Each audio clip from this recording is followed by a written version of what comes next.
ముఖ్యమంత్రి జగన్మోహన్ రెడ్డి అత్యంత నీచానికి దిగజారినట్టుగా తెలుస్తా ఉంది. ఎవరు ఊహించినటువంటి విధంగా అయోధ్య రామాలయం విషయంలో జగన్మోహన్ రెడ్డి ప్రవర్తనతో నరేంద్ర మోడీ కూడా విస్తుపోయినట్టుగా తెలుస్తా ఉంది. అసలు ఇంతకీ జగన్మోహన్ రెడ్డి చేసినటువంటి ఆ దిగజారుడు పనేంటి, ఆ కథ ఏంటి, అసలు ఎందుకు ఇలా చేశాడు జగన్మోహన్ రెడ్డి అనేది ఈ వీడియోలో వివరించబోయే ముందుగా ఇప్పటివరకు మన ఛానల్ సబ్స్క్రైబ్ చేయని వాళ్ళు ఖచ్చితంగా సబ్స్క్రైబ్ చేయండి, మరో 10 మందితో చేయించండి. ఇక విషయానికి వస్తే ముఖ్యమంత్రి జగన్మోహన్ రెడ్డికి ప్రజల్లోకి వెళ్ళాలంటే భయం. కానీ ఇవాళ అయోధ్యకి జగన్మోహన్ రెడ్డిని కూడా పిలవటం జరిగింది.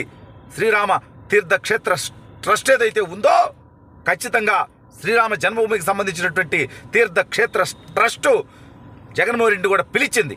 ఎందుకంటే ముఖ్యమంత్రిగా ఉన్నాడు కాబట్టి.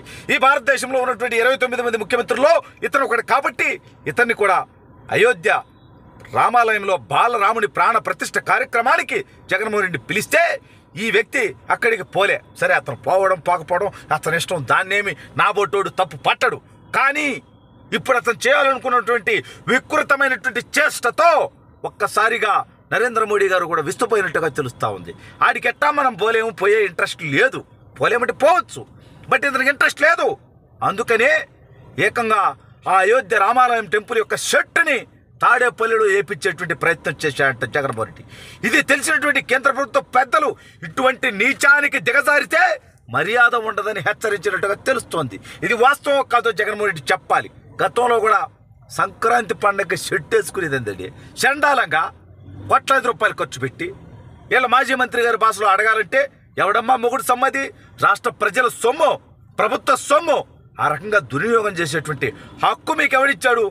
ఉగాదికి కూడా భారీ సెట్ వేస్తాడు, ₹1,00,000 పెట్టి ఆడిపోయి కూర్చుంటాడు. దేవుడు అంటే భక్తి ఉండదు, ఎలాగో అక్కడ కనీసం ఆచారాలు పాటించడు. ఎందుకు ఈ దౌర్భాగ్యమైనటువంటి పనులు? ఏకంగా ఇవాళ 100 కోట్ల మంది హిందువుల గుండె ఉప్పొంగేటువంటి సన్నివేశం ఇవాళ అయోధ్యలో జరుగుతూ ఉంటే సరే పోలా, అది నీ ఇష్టం, నీ మత విశ్వాసాల ప్రకారమో నీ వ్యక్తిగత విశ్వాసాల ప్రకారమో నువ్వు పోకుండా ఉండేది. ఎందుకంటే అన్ని మతాలని మనం అందరం కూడా గౌరవించాలి, ఎవరి ఇంట్రెస్ట్ వాళ్ళది.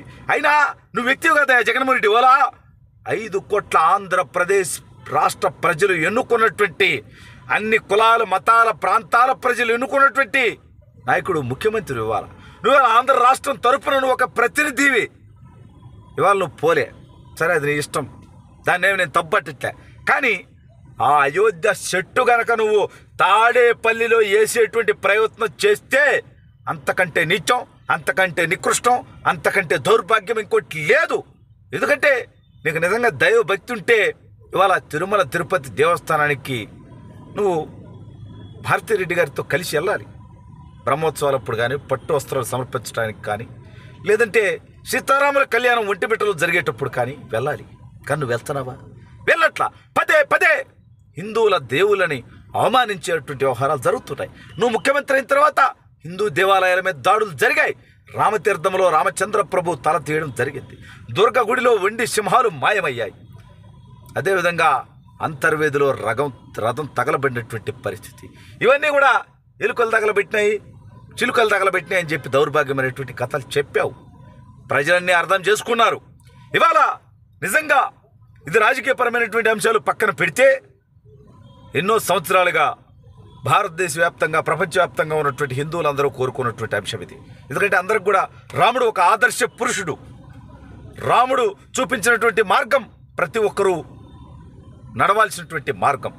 అటువంటి శ్రీరామచంద్ర ప్రభు యొక్క జన్మస్థానంగా హిందువులందరం కూడా గౌరవించే, పూజించే ఆ యొక్క అయోధ్యలో ఆ శ్రీరామచంద్ర ప్రభు యొక్క దేవస్థానం ఇప్పటికి పూర్తవడం, అక్కడ ఇవాళ బాలరాముని విగ్రహానికి ప్రాణ ప్రతిష్ఠ జరుగుతుండడం ఖచ్చితంగా దేశంలో ఉన్నటువంటి హిందువులందరూ కూడా ఈరోజు ఎంతో సంతోషించేటువంటి విషయం.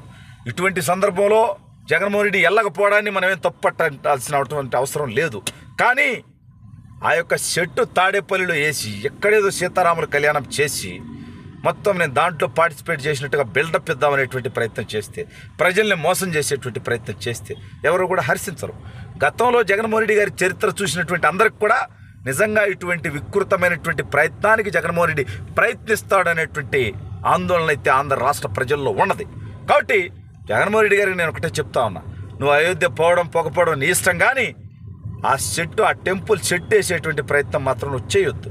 నిజంగా నీకు విశ్వాసం ఉంటే, భక్తి ఉంటే, లేదా హిందువులను గౌరవించాలనుకుంటే, హిందువుల ఆచారాలకు విలువనివ్వాలనుకుంటే నువ్వు కావాలంటే అటువంటి రామ మందిరాన్ని ఆంధ్రప్రదేశ్లో నిర్మించు, లేదంటే ఆంధ్రప్రదేశ్లో ఉన్నటువంటి రామ మందిరాలని నువ్వు డెవలప్ చేయి, లేదంటే నువ్వు హిందువుల విశ్వాసాలని విలువనిచ్చే విధంగా పరిపాలన చెయ్యి. ఇవాళ నువ్వు అధికారంలోకి వచ్చిన తర్వాత తిరుమల తిరుపతి దేవస్థానం ఏ రకంగా అక్కడ హిందూ మత విశ్వాసాలు దెబ్బతింటా ఉన్నాయో మనందరం చూస్తూ ఉన్నాం.